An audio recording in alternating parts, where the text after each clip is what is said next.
In this video, we'll continue to multiply square roots, and in these problems, our radicand will contain variables. And we'll still be working with the product rule for square roots, but in this case, we're going to go from right to left.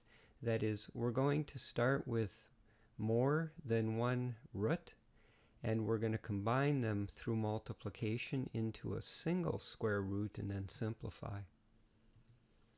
For example, here we have a product. We have two factors, both of which are square root of x squared. The product rule says that if we choose to think of them as one combined square root, we can. And so we'll combine this to be x to the fourth. Bases are the same. We're multiplying. We can add the exponents.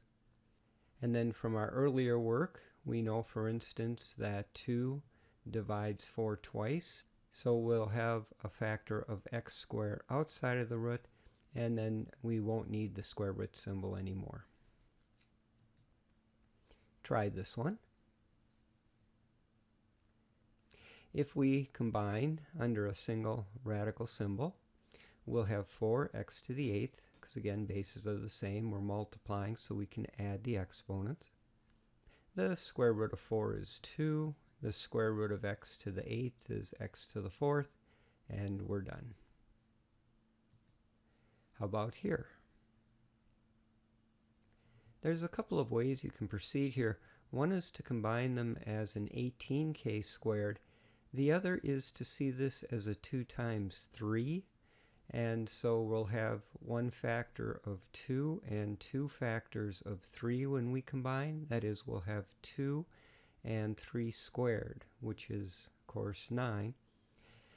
And our k times k, since each of these has an exponent of 1, will be k squared. Now, whether you say to yourself, this is 18, and I know 18 is 9 and 2, and so a factor of 3 is going to get out, or whether you prefer to think of it as factors and then work with the factors, either way is fine. What you have to realize is that some of the problems can easily get to a point where you can't just see it like a lot of people can with 18. And then you do want the factored idea as a tool you can go to. Whichever method you prefer, we get one factor of 3 outside, one factor of k outside, and this factor of 2 remains in the radicand. Try this one. Now here's a case where the factored form is probably easier to work with, because if you get square root of 60, it's kind of hard to see if there's a perfect square in there. So I'm going to think of this as 2 times 5 and 2 times 3, and when I combine them, then I'm going to get 2 squared and 15. And the 2 squared, of course, is 4.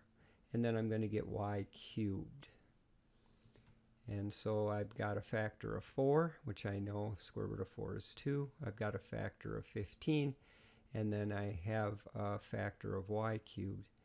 And if I divide 2 into 3, 1y gets out, 1y stays inside. And I end up with 2y square root of 15y.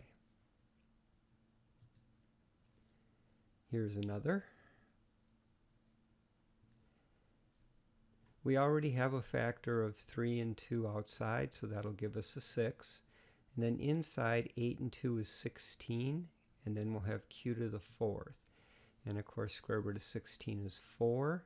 Square root of q to the 4th is q squared. And then 6 times 4 is 24. Remember, we had a factor of 6 to begin with, and so that's where the 24 comes from. Try this one.